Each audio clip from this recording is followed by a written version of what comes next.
ತೆಗೆದಾಕಿದ್ದೀವಿ. ಅವ್ಯವಸ್ಥೆನ ತೆಗೆದ್ರೆ ವ್ಯವಸ್ಥಿತವಾಗಿ ಹಿಂಗ್ ನಡೀಬೇಕು ಅಂತ ಕೇಳ್ತಾ ಇದ್ದೀವಿ.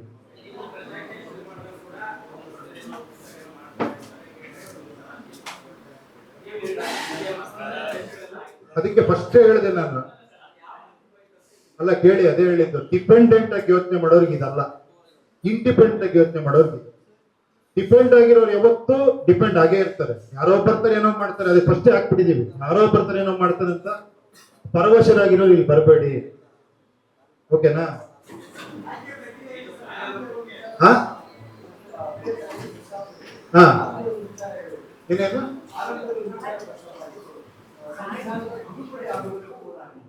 ಅದು ಬರೀ ರೈಟ್ ಟು ರೀಕಾಲ್. ಇಲ್ಲ, ಇವಾಗ ಒಂದು SOP ಕೊಟ್ಟಿದ್ದೀವಿ. ಇದೇ ತರ ವರ್ಕ್ ಮಾಡ್ಬೇಕು. ಅವನು ಸಾರ್ವಜನಿಕ ಜೊತೆ ಹಿಂಗ್ ಕನೆಕ್ಟ್ ಮಾಡ್ಬೇಕು, ಅವ್ರ ಪ್ರಾಬ್ಲಮ್ಸ್ ಹೆಂಗ್ ತಗೋಬೇಕು, ಅದನ್ನ ಯಾವ ರೀತಿ ಪ್ರೋಗ್ರಾಮ್ ಮಾಡ್ಬೇಕು, ಅದನ್ನ ಯಾವ ರೀತಿ ಪಾರದರ್ಶಕತೆ ವರ್ಕ್ ಮಾಡ್ಬೇಕು, ಜನರ ಮುಂದೆ ಇಡಬೇಕು, ಜನ ಅದಕ್ಕೆ ರೇಟಿಂಗ್ ಕೊಡ್ಬೇಕು. ಮೋರ್ ದೆನ್ 50% ಜನ ಇಷ್ಟ ಆಗಿಲ್ಲ ಅಂದ್ರೆ ಅವನು ಕರೆಕ್ಷನ್ ಹೋಗ್ತಾನೆ. 3 months ಆದ್ಮೇಲೆ ಮತ್ತೆ ಅದೇ ತಪ್ಪು ಮಾಡಿದ್ರೆ ಅವ್ನು ರೈಟ್ ಟು ರೀಕಾಲ್ ಕೆಳಗೆ ಇಳಿಬೇಕು ಅಂತ. ಬಟ್ ಇಳಿಯೋದಿಲ್ಲ, ಲಾ ಇಲ್ಲ. ಸೊ ಅಲ್ಲಿ ಒಂದು ಹೋರಾಟ ಆಗ್ಲೇಬೇಕು, ಜನ ಸೇರ್ಬೇಕು. ನೋಡಪ್ಪ, ನೀನ್ ಈ ಕಂಡೀಷನ್ ನಾನು ಸಪೋರ್ಟ್ ಮಾಡಿದೀವಿ, ನೀನ್ ಎಲೆಕ್ಷನ್ ನಿಲ್ಸಿದೀವಿ ನಾವೆಲ್ಲ ಸಪೋರ್ಟ್ ಮಾಡಿ, ನೀನ್ ಈ ತರ ಕೆಲಸ ಮಾಡಿಲ್ಲ, ನೀನ್ ಡಿಸೈಡ್ ಮಾಡ್ಬೇಕು ಅಂತ ಒಂದು ಹೋರಾಟ ಆಗ್ಬೇಕು. ಅದೇ ಇಲ್ಲ ಅಲ್ಲ, ಅದಕ್ಕೆ ಮತ್ತೆ ಡಿಪೆಂಡ್ ಆಗಬೇಡಿ, ಇಂಡಿಪೆಂಡೆಂಟ್ ಆಗಿ ಯೋಚನೆ ಮಾಡಿ. ಇಲ್ಲಿ ನಾವು ರೈಟ್ ಟು ರೀಕಾಲ್ ಮಾತ್ರ, ಇಲ್ಲ ರೈಟ್ ಟು ರೀಕಾಲ್ ಬಗ್ಗೆ ಮಾತ್ರ ನಾವೇನ್ ಹೇಳಿದೀವಿ ಅಲ್ಲಿ, ರೈಟ್ ಟು ರೀಕಾಲ್ ತರುವವರಿಗೆ ಮಾತ್ರ ಹೋರಾಟ ಇರುತ್ತಷ್ಟೇ. ಆಮೇಲೆ ಹೋರಾಟ ಬೇಕಾಗಿಲ್ಲ, ನಾವು ವೋಟ್ ಮಾಡಿ ಅವ್ರು ಕೆಳಗಿಳಿಸ್ತೀವಿ, ಹೋರಾಟ ಮಾಡೋದೇ ಬೇಕಾಗಿಲ್ಲ. ಯಾರು ಏಜ್ಡ್ ಪೀಪಲ್ ಕೇಳ್ಬೇಕಾಯ್ತು, ಇದನ್ನ ನೀವು ಕೇಳ್ತಾ ಇದ್ದೀರಾ?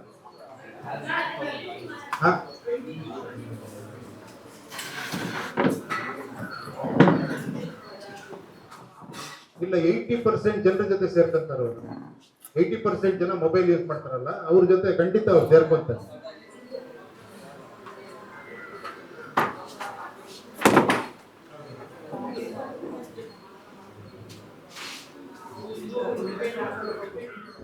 ಅಲ್ಲ, ವೋಟ್ ಹಾಕ್ತಿರೋದು ಎಷ್ಟು ಜನ ಹೇಳಿ? ಅಲ್ಲ ನೋಡಿ, 80% ಬಂದಿದೀವಿ ನಾವು, 60 ಇಂದ 80 ಬಂದಿದೀವಿ. ನೋಡೋಣ. ಕೇಳಿ ಒಂದ್ ನಿಮಿಷ, ನಾನು ತಿರುಪತಿ ಬೆಟ್ಟ ಹತ್ಬೇಕು, ಫಸ್ಟ್ ಸ್ಟೆಪ್ ಇಡೋದು ಎಲ್ಲ ಬಹಳ ಮುಖ್ಯ. ನಾನು ಫಸ್ಟ್ ಅಲ್ಲಿ ಯೋಚನೆ ಮಾಡ್ಬಿಟ್ರೆ ಅಲ್ಲಲ್ಲ, ಏನಂದ್ರೆ ಇಲ್ಲಿ ನೋಡಿ, ಇದು ಪಾರ್ಟಿ ಡಿಪೆಂಡೆನ್ಸಿ ಇಲ್ಲ, ಓಕೆನಾ? ಬಿ ಫಾರಂ ಕೊಡೋ ಡಿಪೆಂಡೆನ್ಸಿ ಇಲ್ಲ, ಜನನೇ ಕೊಡ್ತಾರೆ. ಅರ್ಥ ಆಯ್ತಾ? ಅದಕ್ಕೋಸ್ಕರ ಇಂಡಿಪೆಂಡೆಂಟ್ ಅಂತ ಹೇಳಿರೋದು. ಇಲ್ಲಿ ನಿಮ್ಗೆ ಇಷ್ಟ ಆದ್ರೆ ನೀವು ಫೋರಂ ಬರ್ಬೋದು, ನಿಮ್ಗೆ ಇಷ್ಟ ಆದ್ರೆ 4 ಜನಕ್ಕೆ ಹೇಳ್ಬೋದು ಇದನ್ನ. ನೋಡಿ, ಈ ತರ ಒಂದು ನಮ್ದೇ ಪ್ಲಾಟ್ಫಾರ್ಮ್ ಇದೆ, ನಿಮ್ದೇ ಪಾರ್ಟಿ.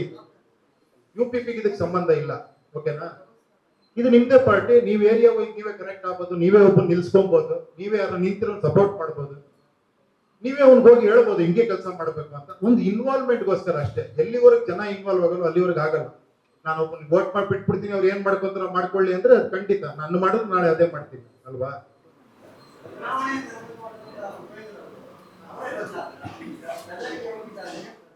ಬದಲಾವಣೆ ಆಗ್ತಿರೋದೇ ಜಗದ ನಿಯಮ. ನೋಡಿ, ನನ್ನಲ್ಲಿ ಬದಲಾವಣೆ ಆಗಿದೆ. ನಾನೊಂದು ಪಾರ್ಟಿ ಹಿಡ್ಕೊಂಡೆ, ಅದ್ರಲ್ಲೇನೋ ಟ್ರೈ ಮಾಡೋಣ ಅನ್ಕೊಂಡೆ, ಅದಾಗ್ಲಿಲ್ಲ, ನಾನೇ ಪಾರ್ಟಿ ಮಾಡಿದೆ.